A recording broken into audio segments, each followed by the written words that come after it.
You're listening to The Human Upgrade with Dave Asprey. You're listening to The Human Upgrade with Dave Asprey. Today is an interview that I've wanted to do since before I had a show. And this is about the potential cyberpunk future. You guys know I'm a computer hacker. I'm wearing my street cred shirt here. This is a cyberpunk shirt that Tom Bilyeu gave me. And Kevin Warwick is a storied figure from my time in computer science and as a computer hacker. And he is probably the world's first cyborg. They call him Captain Cyborg. Now, the reason they call him that is because he was the first guy to have a chip implanted in his arm, the length of a coin, so he could open doors and activate lights. And we're going to go into the benefits of this and the risks. So this isn't one of those, let's all become cyborg episodes. But if you're looking at what happens with AI, robotics, biomedical engineering, there's so much opportunity and there's so much risk. And this is a guy who's famous for it and has been living it for 25 years. Emeritus professor at Coventry and Reading Universities. It's an honor to meet you. I think you were featured in Wired magazine years ago, right? There's an article on you on the cover. Yeah, February 2000. If you look, I looked a bit younger then, which I was. But I have to say, we're in the academic world. It's not normal to be on the cover of Wired magazine. So it's pretty cool when it happens, and you get all academic plaudits, but the Wired magazine cover pretty tops those, I think. Did you get shamed by other professors for selling out to mass marketing instead of just keeping your academic papers where only 7 other researchers read them? I think you're quite right, as you're pointing out. I don't know shamed, but it annoys a few academics. So there's probably 1 or 2 academic plaudits that I didn't get because of the Wired magazine and things like that. So this is something for if you're listening and you're not familiar with academia, it's almost like talking to the public about your work makes your work less valuable, which is bizarre because if you discover something new that's meaningful for humanity, I believe you have a moral obligation to stand at the top of the mountain and shout it out because it matters. But in traditional, especially European academia, it's like, no, you have to be very humble and only like whisper it in Latin code. And somehow it's going to get out there. I think it doesn't help evolve humanity, but I'm also not an academic. Yeah, but I really thought it was important to get out there and say what I was doing and why, and try and give some explanation and open people's minds, because I think at the time, first of all, it was technically innovative, and secondly, it was scratching the edges of science fiction as well, which was good fun. But so when you're doing it for real, I think that surprised quite a few people. But it was getting that interaction, I think, with the outside world that I felt was very important. But it is, you're quite right, particularly in Europe, you're not supposed to enjoy doing science. You're not supposed to have some fun, which I always like to have some fun doing it. You're not supposed to get to the outside world and start telling people and appear on television and things like that. So I think I did annoy a few academics in how I did things. It's all right by me anyway. In fact, I think it's great. And we've seen others who've been on the show, like David Sinclair in the longevity field, where I'm really active. He went out there and said, we can reverse aging in cells. And some people got mad and other people said, great. But look, if you can do something magical, then we need to talk about it. And in your case, you did implant something in your arm, and you're the first person to do that. And that is meaningful. Yeah, and I think it's not a normal thing in the academic world. You're supposed to take 100 people and do the same experiment on 100 or 1,000 or whatever it happens to be, and then report statistically on what results you get over there. But this was quite a dangerous thing at the time. I mean, now some of it you can look back and say, well, perhaps it wasn't that dangerous. But at the time it was dangerous because of the technology we used. And we really, when you are the first person to do something, you really are taking a step off the mountaintop. You don't really know what's going to be there. You hope you know what's going to happen. You think you know what's going to happen, and some things go well, some things not so well. But you hope you're going to be okay at the end of it. You're a little bit older and wiser now than you were in 1998 when you first had that implant. I was working in the data center business at the time, teaching internet architecture in Silicon Valley, and I saw that. I was like, this is really incredible. I was a little bit naive. We built the internet as we know it today. This was a company that had the data center that held Google when it was 2 guys and 2 computers, and the Facebook when it was 8 computers, like very, very central to the growth of Web 1. And information wants to be free, and Bruce Sterling and cyberpunk, and the idea that we're going to democratize information. Over the last 23 years or 25 years since then, I've watched corporate interests and governments use it to create a mass surveillance and censorship platform that's mostly automated. This is not the system that I built. And I naively thought that other engineers like me, no one would ever do what the bureaucrats wanted us to do. And I failed to understand that there are some evil people out there. Oh, you want to write a system that automatically shocks people who think the wrong thing? Sure, I'll write that code for $6. There are people like that out there. Do you still have that implant from 1998? No, that implant ended up in the Science Museum in London, to be exact. But I think that's one thing as a scientist, particularly in the academic world, you live with. And some people say, oh, Albert Einstein, if he knew what his results were going to be used for, he said he wouldn't have done the work that he did, which is a load of rubbish, really. Of course, he did what he wanted to do. And as a scientist, it could be used for good. It could be used for bad. And I think all of the implants that I've had and been involved with, there are 2 aspects, and that is good or bad. Maybe medically they can help people in certain instances. I've done work with Parkinson's disease stimulators, right, which have an obvious way of helping people to overcome some of the problems with the disease. But at the same time, you can use exactly the same technology for very negative effects. So I think you just have to live with it and take part in any discussions that are on the ethical side of what you're doing, or whether it's positive, whether it's negative. I'm always open to take part in discussions like that. There's not a lot more I can do, I think. I'm not going to do... I'm a research scientist, and research is taking those steps into not the unknown, but the little known, and trying to push forward the technology and the science that we understand. And hence, could be good, could be bad. This will be particularly outrageous for people on both sides of the pond here, but I look at research the same way I look at guns. It kind of depends on what you do with it. Yeah. Right? They're both useful, and they both could be used for harm. And so this comes down to this weird thing called ethics and healthy nervous systems and control systems, particularly on government, that hold people accountable if they do evil things with or without the technology. And I think we have a shortage of accountability in government around the world where, hey, you're organizing documents, say you can't do that. And they're like, yeah, but you can't prove I did it, and you can't catch me, and you can't enforce it, so therefore it doesn't count. Yep. I'm like, you're a bad person, but we don't have things to do with bad people. But if they all had implants and I had control of the implants, I could fix it, right? So by virtue of that, I should have control of their implants. Doesn't that make sense? Yeah. But right. But I think it's the same issues are raised by just about any technological. I mean, you take something like the telephone. I'm sure there's a lot of people still at the time, particularly, who thought, well, this is a very bad thing. All my privacy is going, and et cetera, et cetera, et cetera. And then you could say, other people say, well, this is a really good thing. I can communicate in a much better way. I mean, certainly it had an enormous commercial potential, and the number of people that have had jobs, or I've had jobs in the past in the telecoms industry. That's how I started after leaving school. So there's enormous commercial. It changes society completely. So is it good? Is it bad? Well, it's a bit of both, and it's depends what you want to do with it, which you were saying.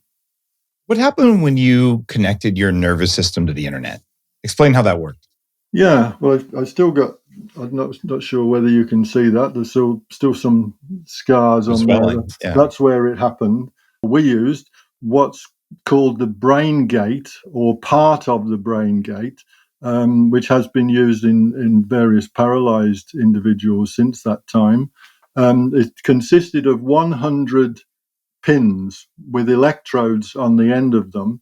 And what the surgeons did was open up my arm, found the bunch of nerve fibers going down my arm, cut away the myelin sheath that covers the nerve fibers, and then fired these 100 pins into my nerve fibers.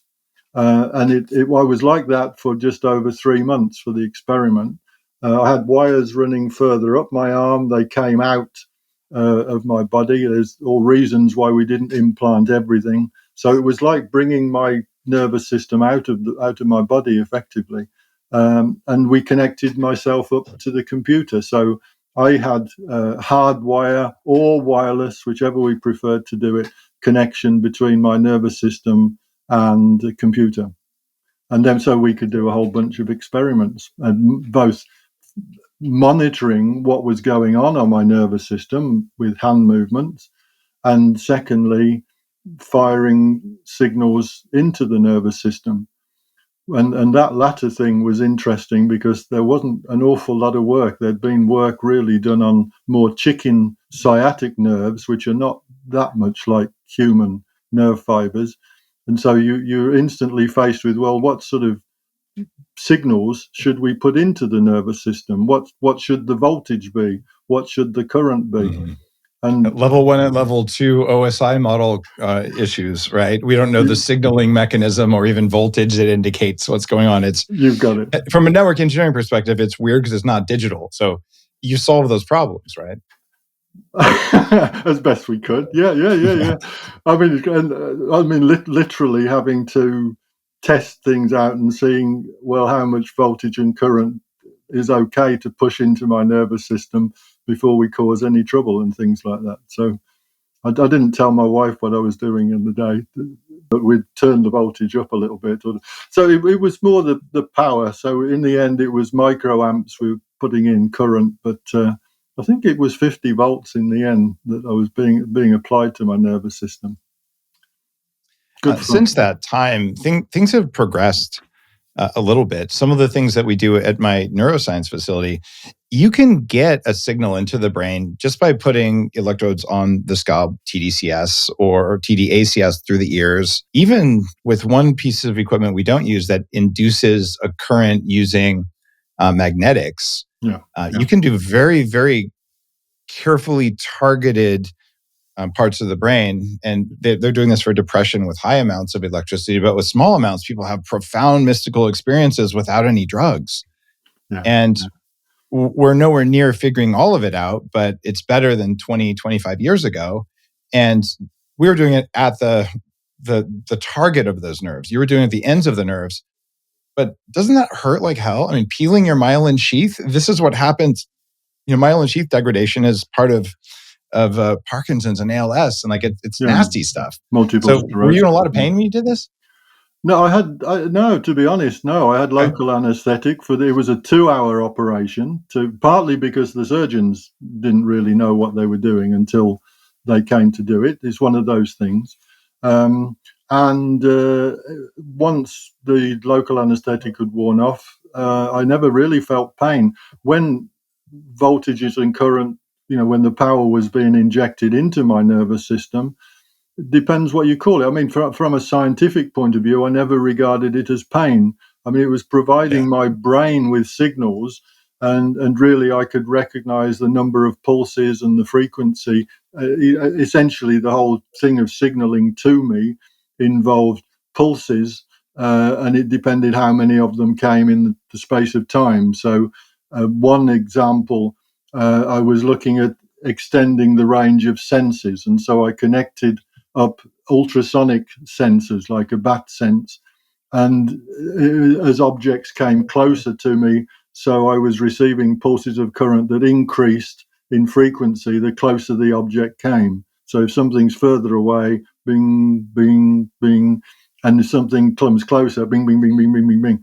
And that was pulses that my brain was able to pick up. I wouldn't have described them as painful. It was just something that I understood what was happening and could link very quickly. Your brain can link, oh, there's something coming closer or something's further away. Or if you're moving around, you're getting close to an object. I mean, it was great fun. What was that like? I mean, did you get used to having bat powers? Oh, yeah. Well, so much so. One of the times we were trying to do it in a standard environment because we had to produce papers on what we were doing. So let's try it here, let's try it there. But one of the researchers, Ian, suddenly brought a board towards me very quickly when I wasn't expecting it or anything like that. It was scary. I thought something was coming for me and I didn't know what it was. And it was very much a reactive moving away from it, which amazed me that your brain links these signals to what's going on outside and then responds so quickly. That bypassed your prefrontal cortex, which is where you thought you were processing, went straight to your amygdala because it was an emergency situation, right, exactly. Which means it really did get built into your brain. Yeah. I mean, I was sort of a part of the experiment. When I went home at night, I was unplugged, as it were. So I just just chilled out normally. But I was in the lab every day. We were doing laboratory experiments, so I got used to it very much. When you took it off or turned it off, did you miss it? Did you feel like you were less than? Well, the answer is yes, but in both sort of two ways, really. One, because they're very much involved with the experiments, and we were trying to get as many experiments done as we could while I was all wired up. But I was very much a lab rat, as it were, a guinea pig, whatever way you want to describe it. And to be honest, I think for the whole team, because we'd been working flat out for 3 months, we were absolutely exhausted. So one of the first responses was just, let's chill a little bit, let's just relax, have a break, rather than I can't live without my ultrasonic sense. I mean, it's nice to know that we can have other senses. Didn't try infrared, but I'm pretty sure infrared would have worked just as well. But it does open up, well, how far can we take it? What senses might people like? You know, would an X-ray sense actually do, if we could get that to operate in a safe way? Would that work? So, et cetera, et cetera.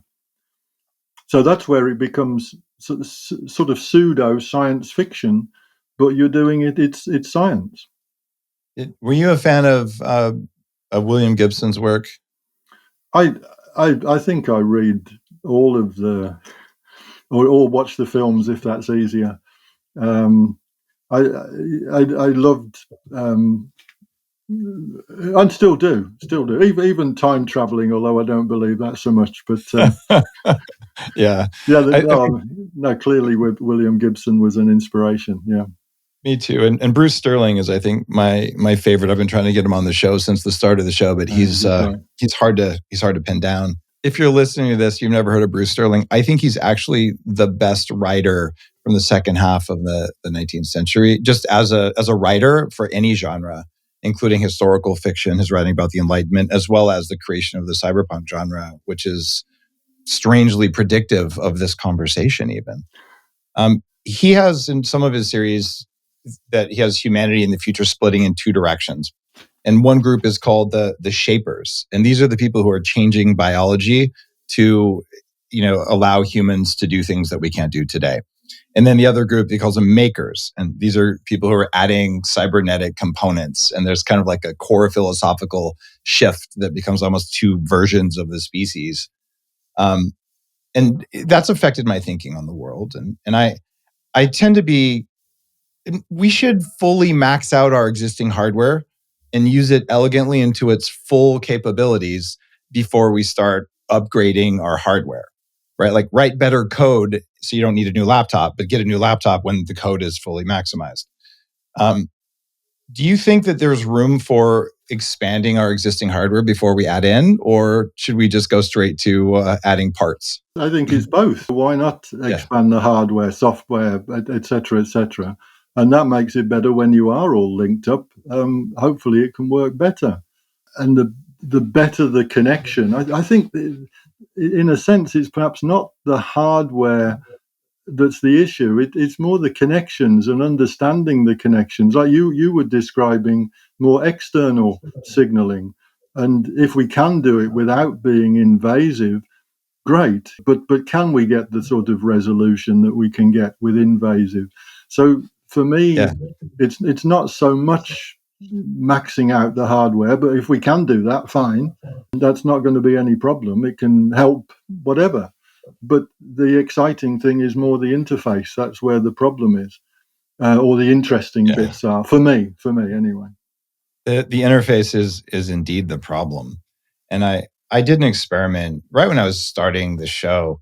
I hand soldered this device that sat around my ankle, and it had little cell phone vibrators, and there's 8 of them around it, and a digital compass. So it would always vibrate north. I have zero sense of direction. Some people have one, I do not. And so I'm a visual reckoner, and some people can just unnaturally know which way north is. I do not know how they do it. So I'm going to teach my nervous system that.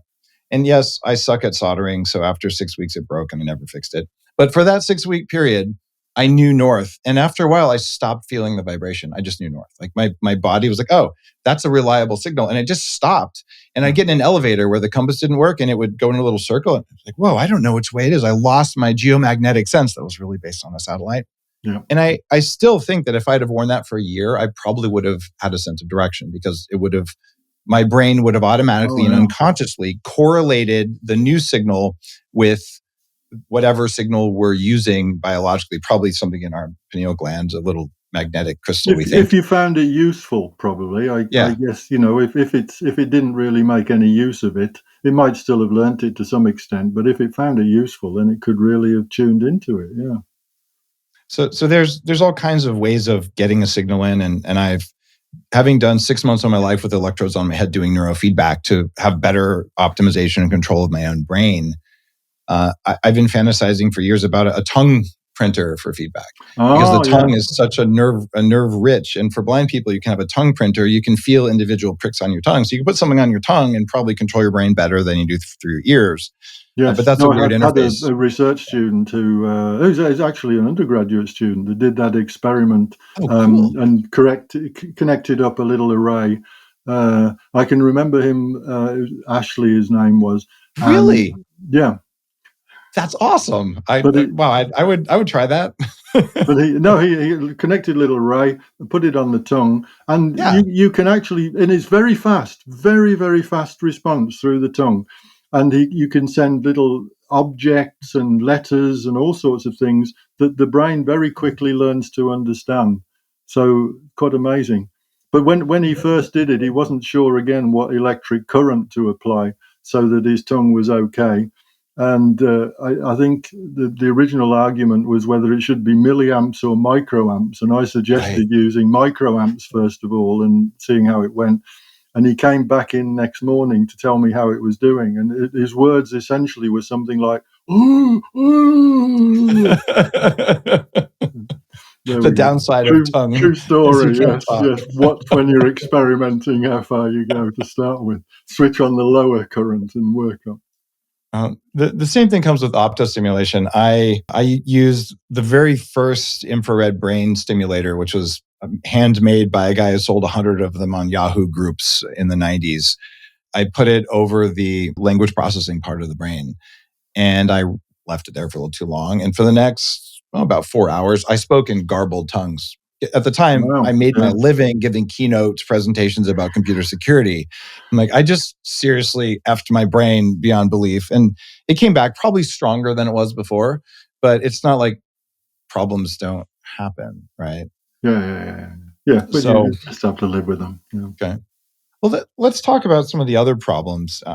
Since I've written big books on mitochondrial function, New York Times science books and stuff like that, I recognize that life is simultaneously, at least within the body, we're communicating with chemicals, which is the predominant view, we're also communicating with electricity, which we're kind of figuring out, and with magnetics, which is provable, and now finally with biophotons, which is also measurable, quantifiable. It's not science fiction at all. There's one photon every 40 seconds from your DNA. So there's multiple signaling networks within the body. And with the longevity venture fund that I'm working with, we're actually looking at investing in a company that's using single photons to place signals. We're hacking the communications network between cells or cell components, and it's cool. Yeah. But what I'm interested in is something called voltage-gated calcium channels. Are you familiar with those? Yeah. So I've noticed in my own experiments on myself, and certainly from reading lots of literature, mostly out of Europe, it seems like certain forms of EMF are not good for cell membranes, particularly because of that voltage. They induce voltage on the cells. More calcium comes into the cell, which causes cell swelling and mitochondrial dysfunction. Yeah. And it might be like the dark side of tech. What I think this is this is like a neuromancer to go back to cyberpunk, where there's the black shakes that everyone gets. Yeah. Or is that Johnny Mnemonic? That was Johnny Mnemonic. Anyway, yeah, they get the shakes for a while. Yeah. Right. So are you worried about EMFs with implants? I've always thought of the body more from the electrical point of view. That's just my background. So it's a bit of an issue with sort of doctors and medicine, which, as you've said, is chemical. You have a headache, you take an aspirin or you take chemicals anyway. And well, why can't we do it in terms of the electrical side of things? Just apply and do exactly the same thing, but from the electric. So all right, I will compromise and agree with maybe electrochemical and electromechanical chemical. We can stretch it because science really has been historically put into little pigeonholes. I know when I first did at school with valences and things like that, how many electrons are on this, and realizing doing it in chemistry, it was one thing, and then you do it in physics, and it's the same thing, but it's looked at in a completely different way. And how you're looking at the same, particularly with the human body, it is a whole mixture, electrochemical, mechanical, it's all the different things together. And learning what chemical effects an electrical signal has, it is only through experimentation that you can do that. And you've got to be a bit wary of it if you're applying it too much or too little or whatever. But if it's not going to work, if you don't apply enough, then you have to turn up the volume, as it were. If you knew that you had an increased risk of Alzheimer's or cancer from the work you were doing, would you have done it anyway? Yeah. Oh, yeah. No question. I respect that. I'll give you a direct thing about there was a team of 4 neurosurgeons involved with the experiment. And the main one, Peter Teddy, took me to one side about 3 days before we actually went ahead with the implant and said, look, this could go wrong. If it doesn't work very well, you could lose the use of your hand. Mm-hmm. And you don't have to go ahead with it. And he wanted to be sure that I understood what risks were involved. I mean, as it turned out, it probably could have been worse because we were sending signals into my nervous system. It could have maybe it did affect my brain in a way that makes some problems more likely and so on. We don't know that. But as a scientist, I wanted to find out. Yes, it could cause something. And I would accept it. I would man up and say, okay, yes, I brought that onto myself doing the experiment. And you can't be sure. It's like the Jekyll and Hyde. It's a very good science fiction thing. Would Dr. Jekyll have drunk the potion before he became Mr. Hyde if he'd have known what was going to happen? And well, of course he would. That was the whole point. He wasn't too sure. He thought one thing might happen. That was part of the experiment. And it's nice when you're faced with a sort of Jekyll and Hyde moment yourself. Yeah, of course you'd go for it. That's what you're there for, despite the dangers. Yeah. What do you say when someone looks at you and says, but it might not be safe? Well, and really, you do get it in the university when you're about to do something like that. The insurance guys and what's the university going to be liable for? You've got to sign these documents to say you're not going to suddenly come at them. Almost surely it's not going to be safe. I think you take it that it's not going to be safe anyway. You've got a decision. Am I going to stay within the bounds of what we already know with the safety involved, or am I going to push the boundaries a little bit? And I mean, that's the sort of scientist I am and was, is somebody who tries to push the boundaries a little bit. I love that answer. Learning new things isn't safe. Like, No, it just it's isn't. not. So, It's not. you know, You try and what I'm, make it as safe as you can. I mean, you try and learn exactly as best you can, but with the nervous system and the brain, there is so much that we do not know. Okay, we've got a basic understanding of some of it, but even nerve fibers, there's so much more we need to learn. Exactly the sort of things that you were talking about. How much voltage can we apply? How much current can we apply? That is safe, and so on and so forth. And you take other parts of the body, and we're still in a mist of lack of knowledge. I've gotten to the point where if someone says, "What if it's not safe?" What if it's stagnant? Like that's the opposite. So my new brand of coffee is called Danger Coffee, because who knows what you might do. Like, you have to take a risk. You just take a calculated risk that is safe enough because it's worth it. Yeah, And I think that's and it. It's a calculated risk. Yeah. But you don't know. Yeah. I mean, it's calculated in a sense. It's a bit like that, because you don't have actual numbers that you can say, well, this is 20% safe or 40%, or it's 50-50 chance of working. You don't really have that. You think you should be all right from your knowledge, the scientific knowledge, and other people's experiments as much as possible. The more people, and that's one thing with the BrainGate experiment that I'm a little bit disappointed to. Although the same implant has been used to help people who are paralyzed and so on, there's not been a more enhancement type of set of experiments with the same sort of implant, which from a scientific point of view, you want that. You need, that's where you get your citations from, and so on. Yeah. So I'm still waiting. So if maybe yourself or maybe one of the listeners today, if they fancy going for it, get on with it. The idea of human enhancement is something I've always believed in. I've been taking cognitive enhancers for 25 years. I've formulated some. And the other thing is I do run electricity over my nervous system, and I've done that since, over my brain, starting in 1998, actually.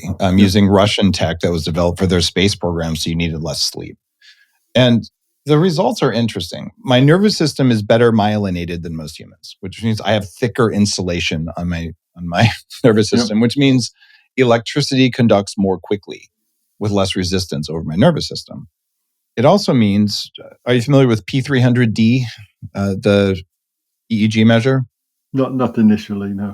So this is a lag time on reality. So for normal humans over 30 or so, there's about 350 milliseconds of lag time. So if you clap your hands, you think you hear it, but you don't. Your nervous system gets it, but the first EEG signaling that your brain hearing centers got a signal is that there's a third of a second that's your body decides whether it's worth showing it to you or not, decides whether you should be startled, and then it hands you the sound. Yeah. And it gets slower as you age. Well, I'm still at 240 milliseconds, which is what the average 18 to 20-year-old has, right? So my response time on reality... This is you bragging about it at the moment. Yeah. Well, I am a longevity guy. It's one of the many measures where my biology is healthier than it was when I was a 300-pound computer hacker. But what I'm saying is that external electrical stimulation can be an enhancement. And what you're proposing is that internal stimulation with BrainGate could also be an enhancement. So I'm just drawing parallels between those two. And yes, I'm bragging. For me, the big one, looking at enhancement, is communication, which, when you consider how we as humans communicate at the moment, it's really pathetic in terms of what it could be possible. At the moment, I have lots of thoughts, and you have lots of thoughts, images, ideas, colours, feelings, all of that sort of thing, emotions. And when we're communicating, we convert them to mechanical signals, pressure waves or movement or whatever it happens to be, which is very slow and error prone. And then it gets converted back again for communication over wireless networks or wires or whatever. So the possibility of, with connections, linking your brain up to the network directly, or your nervous system, if that works, to communicate, was always one of my desires to investigate, and beliefs that, yes, we're going to be able to do that in the future. So future communications will be by thoughts or by brain-to-brain communication. It was one thing my wife had for the experiment, 2 electrodes pushed into her nervous system, and we did send signals, simple signals like open, close hand, and like a sort of Morse code type thing between nervous systems. And that worked fine. And it was great. It felt, interestingly, felt quite intimate, probably more than I had imagined when we actually did the experiment. You know, we could feel something between the two of us. In fact, it's really quite special. But I do believe that in terms of enhancement, for me, the big one, the goal to aim for that would change how we are, to simply regard us as humans, if we could do that, would be very difficult. We have something a lot more, would be communicating directly between brains. There are ways to do that that certain groups have done since the 80s without having to tap directly in. I'm an external signals guy, but there are ways to get a signal off of a brain and then show it to another brain via existing senses. To the extent that I actually don't do that with almost anyone at my neuroscience clinic, because when you do that, it's hard to have a firewall. You pick up the other person's trauma, you pick up their preconceived notions, you pick up their judgments. So if you could do it with, an enlightened guru, that would be good for you, but bad for the guru, because he'd probably pick up your crap and then have to go, meditate for a while or whatever the guru did to become a guru, right? Yeah. So it's kind of like unprotected sex, right? Like you want a brain condom if you're going to do brain-computer interface with another human. And right now we don't know how to do it. And if we did know how to do it as a computer security professional, like most of our security systems aren't that good. I don't know that I want a brain-computer interface, because seriously, Mark Zuckerberg is going to be putting spam in there, or at least listening to what I do, if not the NSA, right? Back to the negative side, or using the technology for something you didn't want. And I'm thinking in terms of what I was describing from an academic point of view. Yeah. Let's do the research. Let's make this happen, because I think it would be fantastic. But yes, it opens up all of the negatives you could potentially imagine. Yeah. In fact, in one of, I think it's a Bruce Sterling story, one of the characters, which one was this? One of his epic ones, probably Neuromancer. One of the characters notes that people are going crazy because they got malware in their eye implants, and they were just seeing ads 24/7, and they would commit suicide because they just couldn't get away from spam. And I'm like, oh, yeah, spammers would do that, right? The same guys have been clogging our inboxes for both your and my entire lives of having inboxes, right? So I'm hopeful that as we look at this, we look at the risks in a way that I didn't when I was younger. Even when we were creating cloud computing before it had the name, what are we going to do with this? And I think all of the tech has ultimately helped the world, but it's also created a chance, in fact, a probability of a dystopian future unless we address leadership and transparency issues in society. Have you looked at longevity, like using any of your tech to make yourself live longer, have a really sharp brain when you're 120? Do you play around with those ideas? Well, in a sense, no. But in a sense, I mean, one other bunch of experiments we did had that in mind. And that was taking brain cells, which we did from a rat, which was easier, and then putting them in a little dish and letting them grow, culturing them, feeding them, keeping them in an incubator. Because the reason I'm saying this, sorry, I jumped ahead a bit. For me, the key for longevity is the brain. I think we can look at all the other components and say, okay, we can come up with an artificial heart. We can, if there's problems, and we can replace this. But the brain is the critical one. And if that changes, is it really you that is living longer, or do you become some other creature over time? Can you stay as you, as it were, keep your brain going? So it was looking at what happens when brain cells die off. Can we add brain cells?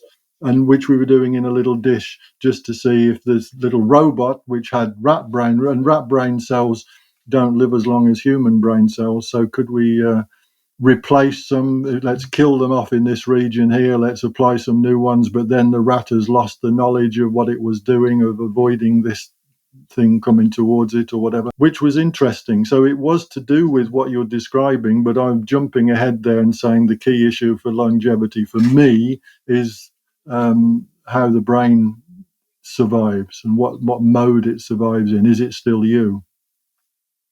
Certainly, if you lose your brain, you've lost the game. And the more I've studied, the more I realize that 80% of the nerves from the heart go into the brain, and the heart is a sensing organ, much like the eyes.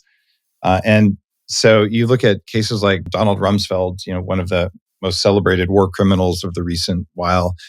He doesn't have a heartbeat. He has a mechanical heart that is a continuous flow heart. And I just wonder if that's connected to some of the crazy ass stuff that he's done. I don't know, but what I do know is that the heart, body, mind, gut connection and the brain, there's a lot going on. Like we know that proton spin in the brain changes direction every time the heart beats. So there's a quantum entanglement that's in another signaling mechanism that's faster than light even, that's also going on. So it feels like we haven't cracked the code enough to know that it's the brain, but it's a good assumption. And we know that if the brain goes, the rest of it isn't worth it. But we don't know that if you only have the brain, it's going to be enough. So I would want to academically pursue that and figure it out. I just don't want to be my brain in a jar trying to talk, because that might suck. Yeah, no, I had a few years ago a catheter ablation. I had atrial fibrillation, so the heart going all over the place at different times, and a catheter ablation, which was it's sort of partway to what you're talking about. The treatment was going into the heart and zapping different pathways, in electrical pathways in the heart, so to stop it fibrillating. I found it absolutely amazing. I didn't really know about it until I had it, which for me it worked just fine. But the way the heart is operating electrically rather than mechanically or chemically or anything else was absolutely fascinating for me to find out first heart, I guess. Yeah, the timing systems. There's so much interesting cross systems talk in the body that we'll I think with AI it won't be that hard to untangle a lot of it. Back in 2018, biohacking was added to the Merriam-Webster's dictionary as a new word in the English language, and people call me the father of biohacking because I started the movement in all years before that. And you, in the same year, in a TEDx talk, said that biohacking was an entry-level point into cyborgs. Talk to me about what you meant, what you think about that. I think it's more of a philosophical thing than a technological, or maybe a bit of both.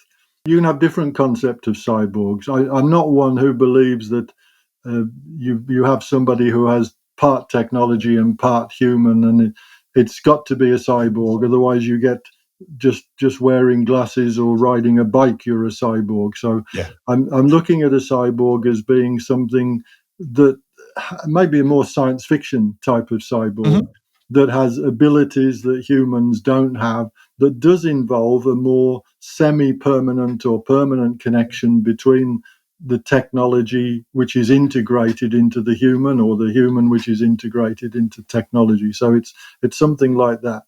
So that's how I would see biohacking, as being a sort of an entry-level cyborg. You're starting to get into it, and you can do some things, and if you have an implant or you have something connected into your body, as you were describing, with learning where north is and so on and so forth, then that's how you're getting in that direction, but in a basic way.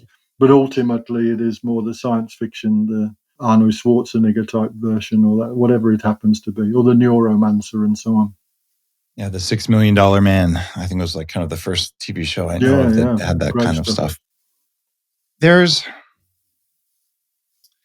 some interesting questions that come up around what happens with cyborgs, because in the biohacking movement, so I started it in 2011 was the first blog post with the definition, and the first conference was like 2013, 2014 maybe. Yeah, 2013.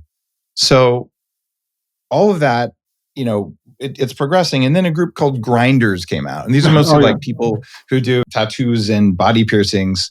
And they started making their own implants. And I thought about getting a magnet in one of my fingers because you can actually sense electrical fields. I'm like, that'd be really cool. But I did start a medical testing company in 2008 that looks at immune rejection of implant materials. And I recognize my body as magnetic. And it just, I don't know the unforeseen consequences of having a magnetic finger. I think I'm going to wait on that one. Yeah. What's your take on the grinder movement? Are you part of it? And is that where you see biohacking going? I don't really see myself as part of anything like that. Okay. But I'm interested in it. I know there's a group in Pittsburgh. If any of you are listening in, hi, how you doing?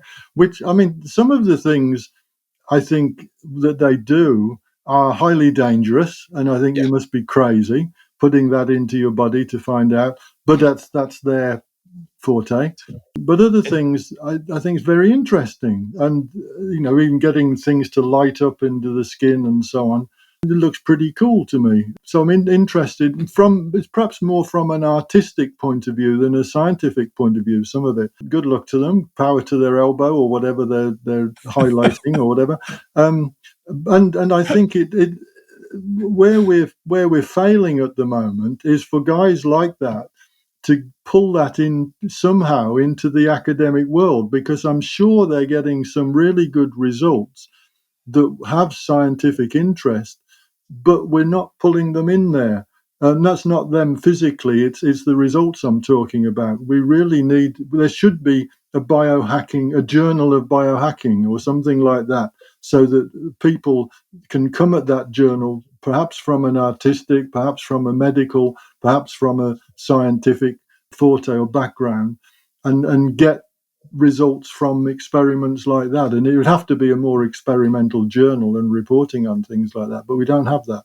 So no, I'm interested in what they're doing. I mean, some of them I think on Facebook friends with a number of guys down there in Pittsburgh, and other places, but I don't see myself, I wouldn't classify myself as being one of the grinders or anything like that. You're adjacent to them, and I just do what I do. And if they want to make me an honorary grinder or whatever, then I'm fine, go for it. Yeah, it's your new title: honorary grinder and emeritus professor of. Yes, emeritus grinder. I think that's right. There you go. The idea there, same thing. I don't.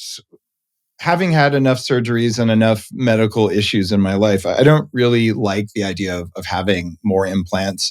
Yeah. And as a computer hacker, if there's a computer in there, it can and will be hacked, right? It's inevitable, and you might not like what happens if you can't get it out. And there are cases you've probably heard of, a few people who have electronic eyes that replace their eyes. These are people who were blind, and the company who made the eyes went out of business.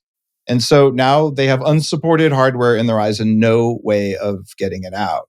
Yeah. And my call would be for lawmakers in whatever country they're in. And I don't believe there is a global law, or that there should be. And anyone who tries to do that is probably not your friend.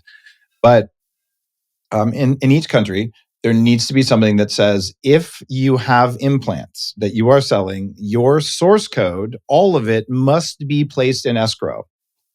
And if the company goes out of business, it automatically becomes public source.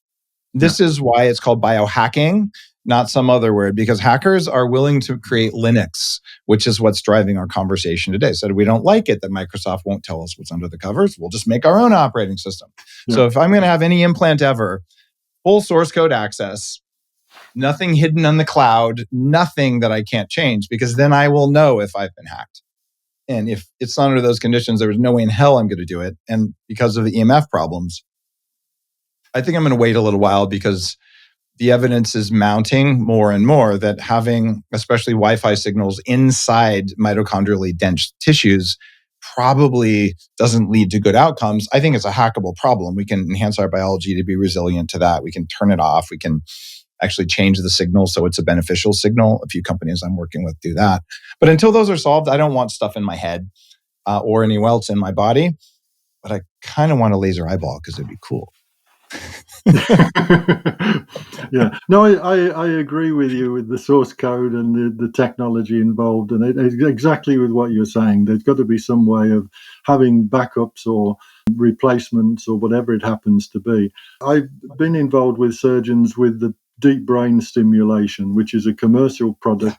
They do, to an extent, they do have some of that, but the companies that involve perhaps financially seem to be pretty sound at the present time. I say that, and that's probably put the death knell on them. But it would be an issue, I think. I think it could be a problem even in that field if the worst was to happen and there were company problems. So it would be good to have exactly what you're saying when you've got something implanted, when it's life dependent or who you are dependent. That you need to have some regulations in place to make sure that this can't happen, or they can't just close down whatever and the technology's gone.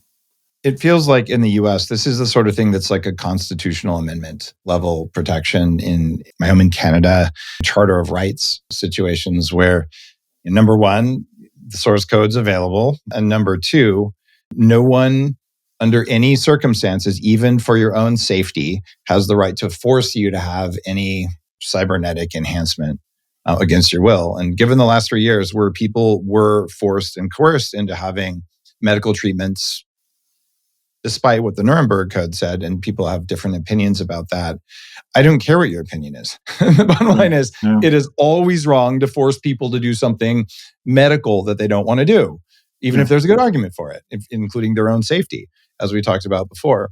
I can see a very dark future where if we could force people to get one injection, we can also force them to get brain implants. That's not the world that I am creating. In fact, I won't allow that world to get created. So I'm hopeful that as we move forward with improving ourselves, as we always have throughout all of history, that we're mindful of this. And with that in mind, you have a great track record of being very early, being an innovator, as do I.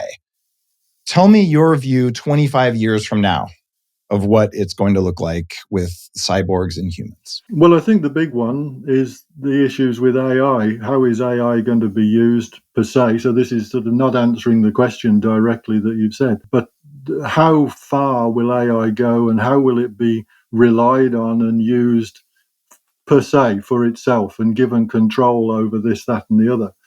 And particularly with networking, it is being networked more and more.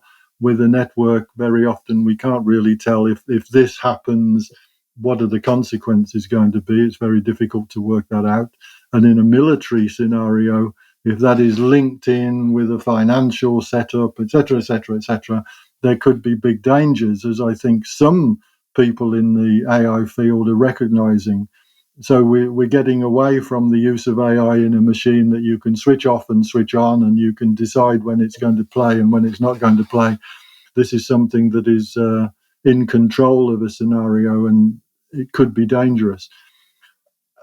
I think then there is a need to move to the cyborg setup. The AI is not working alone, but it's working as part of you as a network. This then we're going into a science fiction scenario. Is it iRobot even, or is it the global network involved?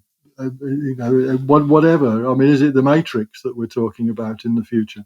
And would it occur in 25 years' time?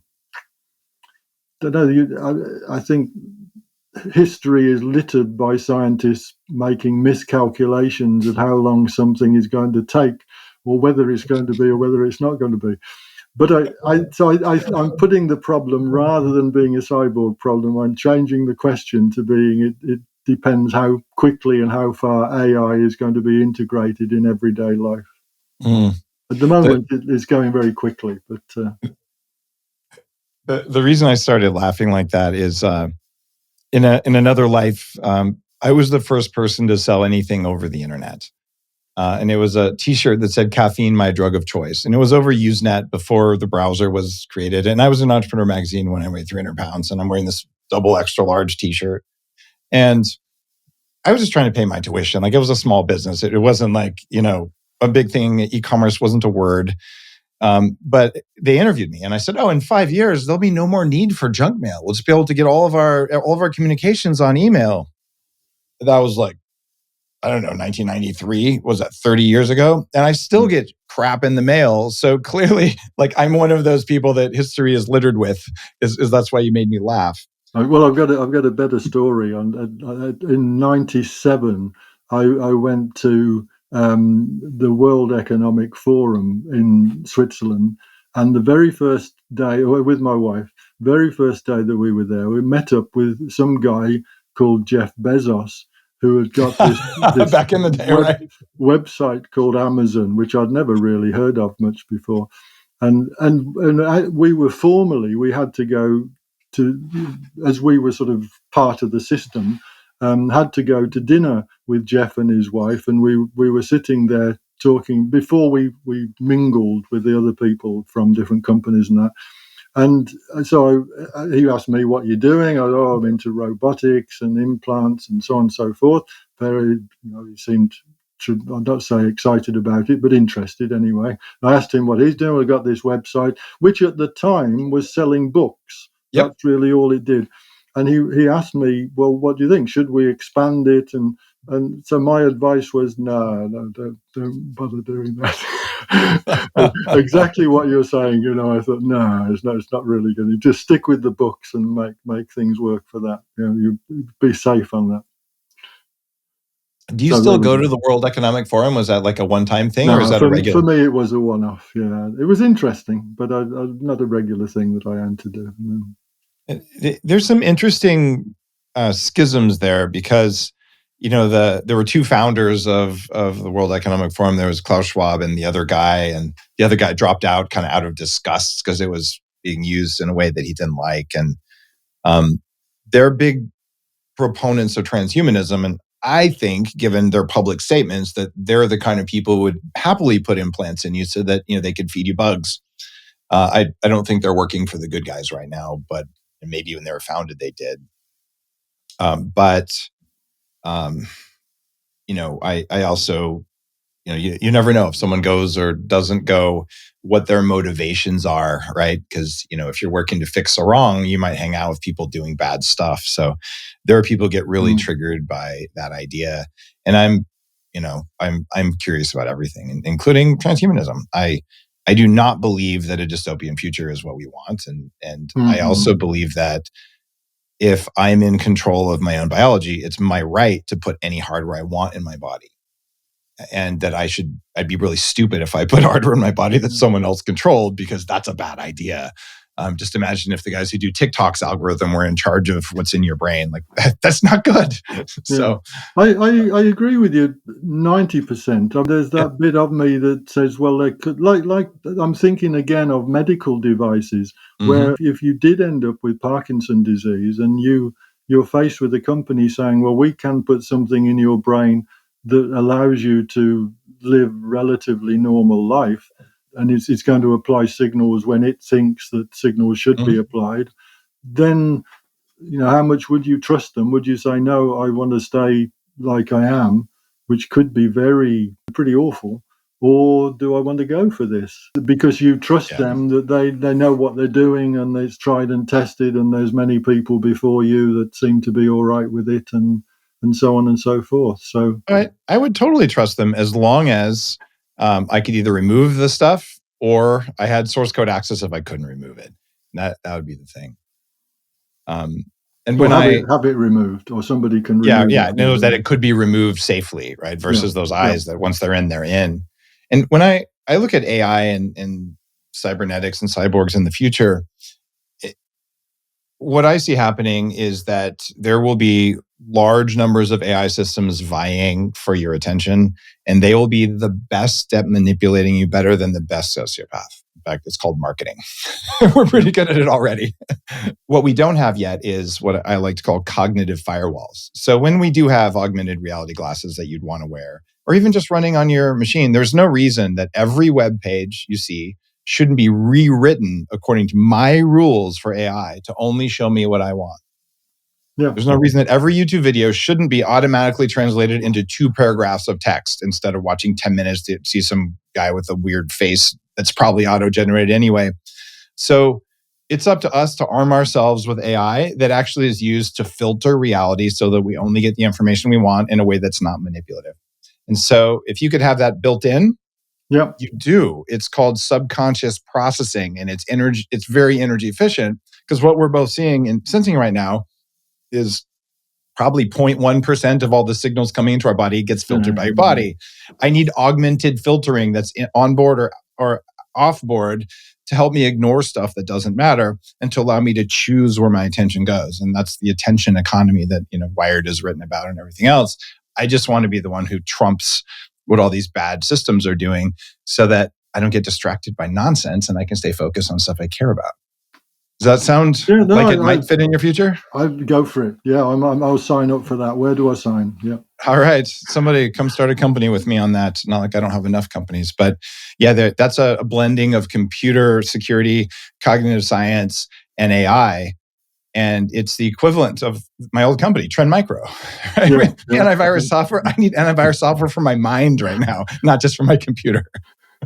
See, it's just as well we didn't meet up ourselves at the World Economic Forum. Otherwise, if you asked me what I thought for the future of the company, it would have gone nowhere. I'd have got it completely wrong. I'm sure that's why Jeff asked lots and lots of different people. And Amazon was a big customer of Exodus Communications, where I was a co-founder of their consulting business. And it was an amazing time in the 90s for the expansion. We're doing that right now with AI. And we're right at the beginning. It's 1993 right now for longevity. Yes. Right. And the internet really hit in like 97 is when it just went crazy. And so right now, like the longevity business, the number of small companies I've talked with who are going to add 5, 10, 15 years to human life. Oh my God, like the next 5 years is going to be the biggest ever. And it's going to make the internet look small. And once we have 200-year lifespans, I'm going to need that cognitive firewall. Otherwise, I'll spend the whole time watching TikTok. Yeah, and this is where it becomes very difficult predicting what's going to be big, which direction is going to go in. And that's where Jeff Bezos got it right, I guess, as far as Amazon is. And I got it hopelessly wrong. That's why I'm not extremely loaded and very successful in business, but no problem. Well, good luck with it yourself. Hopefully you get the longevity. You do the Bezos as far as longevity is concerned. Well, I don't need to be that absurdly wealthy. And if I am, I will be using it for the greater good. That's for sure. Kevin, it's been an honor to talk with you. I've literally known about your work for 23 years and we finally got to connect. So thanks for being a pioneer. Thanks for being dangerous. It's gone so quickly. I didn't believe it. It has. And I truly see you as just a pioneer in being human. Because you're saying, well, it was worth it. I'm going to take the risk and I'm going to see what happens. And you were willing to accept the risk in order to receive the knowledge. And you did, and you shared it. And it's academically amazing. And for listeners, there is a dark transhumanist future that's possible. There's also the possibility of enhancing your ability to show up in the world in a magical way. And I'm well aware of the risks. You should be too. I'm going to leave because there's linking your brain up to a computer. I think opens up lots of positives, and some of them, the possibility of thinking in more dimensions. Mm-hmm. I know I talked about communication before, but the possibility of doing that, just that one thing, you can think in maybe just 10 dimensions, whatever, which a computer, of course, can do. It can process in all sorts of dimensions. I mean, maybe just this is again science fiction, I guess, but it can change how we look at the universe around us. Perhaps it will allow us to travel much better than we can think of traveling at the moment, because we've gone almost nowhere in the universe, just to the moon, which is like an outside toilet for the Earth. There's hardly anything there. The possibility of doing the Star Trek and traveling out into distant galaxies and so on, it's got to be easier than actually having to sort of almost pedal into space. So I just hope that we can understand the universe around us in a much more complex way if we link our brains up with technology. Well, now you got real metaphysical on us, and Sorry about there that. are ways to do that with tech. I referenced one a little bit earlier. You can merge with another person with some of the stuff I've done, but those are the same things that mystics do in caves. And the old knowledge from Ayurveda and Tantra and yoga and advanced Zen meditation, which I've done. And there's levels that we don't normally access. I kind of think it was accessing your operating system and seeing all the stuff that the body throws out before it shows you. Yeah. I do think brain-computer interfaces are a way to do that, whether they're external or internal. And I've had profound dissolving into the universe experiences just using electrodes on my head, putting no signal in, just turning off useless signals in my brain so I could access things. So there are levels where I think we can go. They tend to look a lot like yogic city powers and things like that, but some people are going there with or without tech. It just seems like the tech makes it easier, and it's probably better than ayahuasca. Oh yeah. Wow. I'm so excited to hear your thoughts on all this. And I love it that you talked about, perceiving reality in a different way through enhancements and augmentation. I think it's possible. In fact, it's one of the reasons that I believe we need to know what's going on the back end, because imagine if that was possible and some developer turned it off because they didn't think it was useful. I don't want that. Yeah, completely. Which for sure they're going to, yeah. Well, thanks again, Kevin. It has been a profound pleasure and an honor. Great to meet up with you. You're listening to The Human Upgrade with Dave Asprey.